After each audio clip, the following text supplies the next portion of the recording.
துயர சம்பவம் வழக்கு சிபிஐக்கு மாற்றப்பட்ட நிலையில் சிபிஐயின் விசாரணை நன்றாக இருக்காது. விஜயகாந்த் நடித்த புலன் விசாரணை திரைப்படம் தான் நன்றாக இருக்கும் என சீமான் விமர்சித்துள்ளார். அந்த காட்சிகளை தற்போது காணலாம். சிபிஐ விசாரணைங்கிறது நாங்கள் எப்போவுமே அதை ஏற்கிறது இல்லை. ஏன்னா அது ஒரு மாநில உரிமைக்கு மாநில தன்னாட்சிக்கு எதிரானது, ஒரு அவமதிப்பாக நான் பார்ப்பேன் எப்போவுமே. இப்போ எங்களுடைய காவல்துறை விசாரணையில் என்ன குறை? இப்போ நம்ம அரசு தோல்வியை ஒத்துக்கொள்ளுதா? இல்லை இந்த மாநிலத்தில் எல்லாமே நீங்கள் மாநில உரிமை பேசிட்டு இப்போ சிபிஐயில் இருக்கிற அதிகாரிகளுக்கு 2-3 மூளை இருக்கா? அப்படி ஒன்றும் இல்லைல்ல. இப்போ இத்தனை ஆண்டுகளை சிபிஐ விசாரித்து நிரூபித்த ஒரு பெரிய இது ஏதாவது ஒரு வழக்கு இதை நியாயத்தை பெற்றுக் கொடுத்துச்சு அப்படி ஏதாவது சொல்லுங்கள் பார்ப்போம். இது தமிழ்நாடு அரசுக்கிட்ட இருக்குது, சிபிஐ மத்திய அரசுக்கிட்ட இருக்குது, இந்திய ஒன்றிய அரசுக்கிட்ட இருக்குது. நம்ம நினச்சிக்கிட்டு இருக்கோம் நீதிமன்றம், தேர்தல் ஆணையம், அமலாக்கத்துறை, வருவாய்த்துறை, இந்த வருமான வரித்துறை, இந்த மாதிரி இந்த மத்திய புலனாய்வுத்துறையெல்லாம் தனித்த அதிகாரம் கொண்ட தன்னாட்சி அதிகாரம் பெற்ற அமைப்புகள் என்று நம்பிக்கொண்டிருக்கோம். அது ஆட்சியாளர்களுடைய 5 விரல்களைப் போல இருக்கும். அது நீட்டினா நீட்டும், மடக்குனா மடக்கும். அதனால் அதை பேசி பயன் இல்லை. சிபிஐ விசாரணையில் என்ன வந்துடும்? அப்போ இவ்வளவு சிறந்த காவல்படை, எங்கள் காவல்படையை அவமதிக்கிறீங்க நீங்கள். என்ன பிரச்சனைன்னு சொல்லுங்கள் நீங்கள்.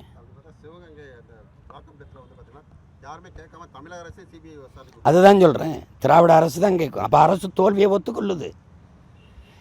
எப்போவுமே ஒன்று சொல்கிறேன் கேளுங்க, இது காலத்தை கடத்தி விடுவதும் அதை மறக்கடித்து வேறு பக்கம் திருப்பி விடவும் பயன்படுமே ஒழிய நாளையிலேருந்து விசாரணை தொடங்குமா சொல்லுங்கள்? ஒரு 2 மாதத்தில் விசாரணையை இது பண்ணி அறிக்கை தாக்கல் பண்ணி ஒரு முடிவுக்கு கொண்டு வருமா சிபிஐ?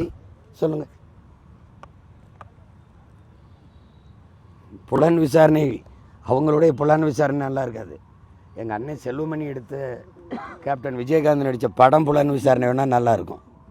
சும்மா சொல்லிக்கிறது தான். அதை ஒரு விசாரணை போடு, ஒரு கமிஷனை போடு, தனிநபர் ஒரு நீதிபதி பேரில் ஒருத்தர் தலைமையில் ஒரு விசாரணையை போடு. அப்படிலாம் என்னென்னா டேக் டைவர்ஷன். சாலையில் போயிட்டு இருக்கும்போது டேக் டைவர்ஷன் போடுவான். இந்த பக்கம் திரும்பி போ, அந்த பக்கம் திரும்பி போ, திசை திருப்பி விடுறது தான். இப்போ சிபிஐ விசாரணை இருக்குது, நம்ம ஒன்றும் சொல்ல முடியாதுன்ட்டு போயிடுவீங்க. இதுதான் நடக்கும். இப்போ நீதிமன்றத்தில் வழக்கு இருக்குன்னு ஒன்றும் சொல்ல மாட்டேன். இப்போ சிபிஐ கிட்ட இருக்குது விசாரணை, அது வந்தவொடனே பேசுவோன்னு. ஒரு மாநில தன்னாட்சி போராடி மாநில உரிமைன்னு பேசிட்டு இத்தனை லட்சம் காவல்துறையை வச்சுக்கிட்டு இவ்வளவு அறிவார்ந்த ஒரு படையை வச்சுக்கிட்டு அது விசாரிக்கிறது சரியாக இருக்காது. எனக்கு சிபிஐ விசாரணைன்னா நீயே எடுத்து கொடுத்துறது. சாதிவாரி கணக்கெடுப்பா, அது மத்திய அரசு தான் எடுக்கணும், இந்திய ஒன்றிய அரசு தான் எடுக்கணும்.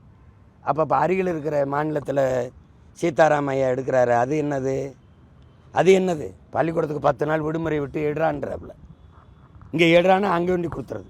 ஆனால் வெளியில் மாநில சுயாட்சி, மாநில உரிமையை காப்பாற்றுவோம், மாநில தன்னாட்சின்னு பேசுறது கேவலம். இது ஒரு தேசியன அவமதிப்பு, ஒரு மாநில அவமதிப்பு, எங்களுடைய காவல்துறை படையை அவமதிக்கிறதாக தான் நான் பார்க்குறேன். விசாரணையே ஆரம்பிக்கல, அதுக்கு சிபிஐ போனேன். இது ரொம்ப கொடுமையாக இருக்கும் பாருங்கள். இவங்க எப்படி பண்ணுறாங்கன்னா, அக்ஷராகாருக்கு அவர்கள் தலைமையில் ஒரு விசாரணையை இந்த தம்பி விஜயுடைய கட்சிக்காரங்க வேணாங்கிறாங்க.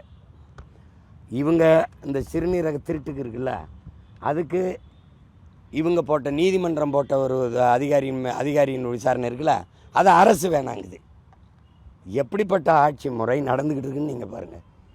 ஏன்னா அந்த அதிகாரி உண்மையை கொண்டாந்துட்டானா சிக்கல்னு அது நாங்கள் சொல்கிற அதிகாரியை போட்டு நியமிங்கங்குது. இந்த அதிகாரி எங்களுக்கு பயம், இவரை விசாரிங்க, சிபிஐ விசாரிங்கங்குது. என்ன பயம்? நேர்மையாளனுக்கு என்ன பயம்? எப்போ வேணாலும் விசாரியா வாயா, அதானே நேர்மையாளன் கலகு. இதில் என்ன உங்களுக்கு பயம்? இது மாதிரி ஒரு கொடுமை எப்படி இருக்குன்னு பாருங்க. சொல்கிறது மட்டும் நீங்கள் சிறுநீரக திருட்டுன்னு சொல்லிடாதீங்க, அது சிறுநீரக முறைகேடுன்னு சொல்லுங்கள். அதுக்கப்புறம் மது பிரியர்கள் என்று சொல்லுங்கள்.